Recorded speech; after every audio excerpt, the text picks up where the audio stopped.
Bonjour à tout le monde.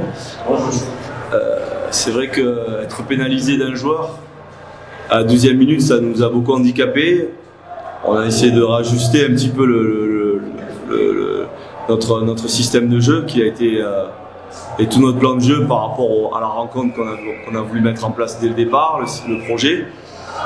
Voilà, après, on a joué contre une belle équipe congolaise avec de très bonnes individualités.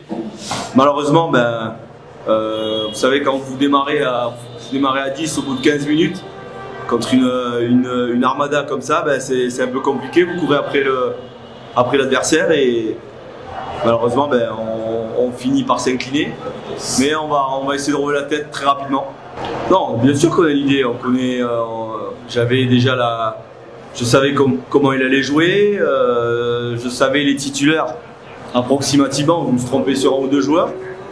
On savait que cette équipe-là, elle était redoutable, d'autant plus qu'ils sont sur un nouveau projet avec des nouveaux joueurs. Voilà, après nous, maintenant, ça va être un autre contexte. On est chez nous, avec notre public.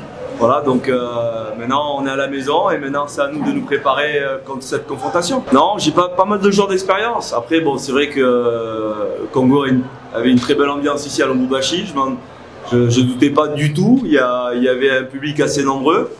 Présents pour voir leur star entre guillemets et voilà, mais comme je l'ai dit, félicitations au Congo et en attendant le match retour. Non, comme je l'ai dit, on a fait un rajustement tactique, on a été un peu plus haut, on était un peu plus ambitieux. Après, au niveau de l'entame, c'est complètement différent parce que quand vous êtes à l'extérieur, le public pousse beaucoup, ça nous a fait un petit peu reculer dans nos tranchées. Voilà, après, comme je l'ai dit, on a bien réagi en deuxième mi-temps. Moi, je retiens la deuxième mi-temps qui a été cohérente par rapport au travail qu'on a pu mettre en place. Voilà, et c'est de bon augure pour la suite. Et comme je l'ai dit, ça a été difficile pour nous de courir après le ballon, surtout à 10 au bout de 15 minutes. Voilà, maintenant, à nous de corriger pour être prêts pour le match retour.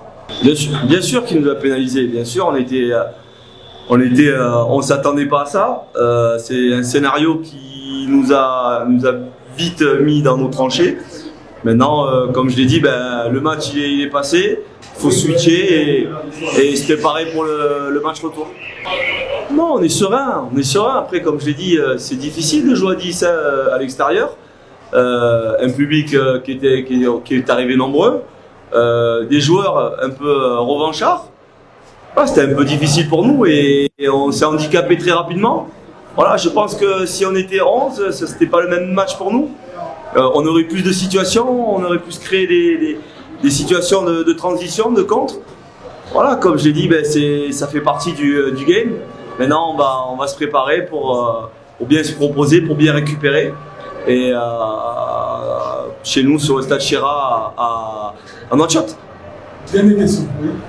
Coach, la RDC ne fait plus peur au propos d'avant-match.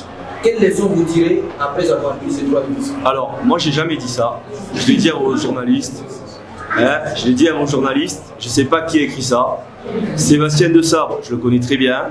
Et je respecte tous les joueurs qu'il y a ici dans cette équipe-là. C'est des joueurs de haut niveau. Dire que ne fait plus peur, c'est faux. C'est complètement faux. J'aimerais bien savoir qui a écrit ces propos-là. Quelle leçon vous tirez? Une leçon, on a perdu contre une bonne équipe. Comme je l'ai dit, on a été handicapé très rapidement au bout de 15 minutes. Voilà, donc le scénario, on ne s'attendait pas à ce scénario-là. Donc nous, on va se préparer à la conséquence pour chez nous. Et comme je l'ai dit, ça sera un autre match.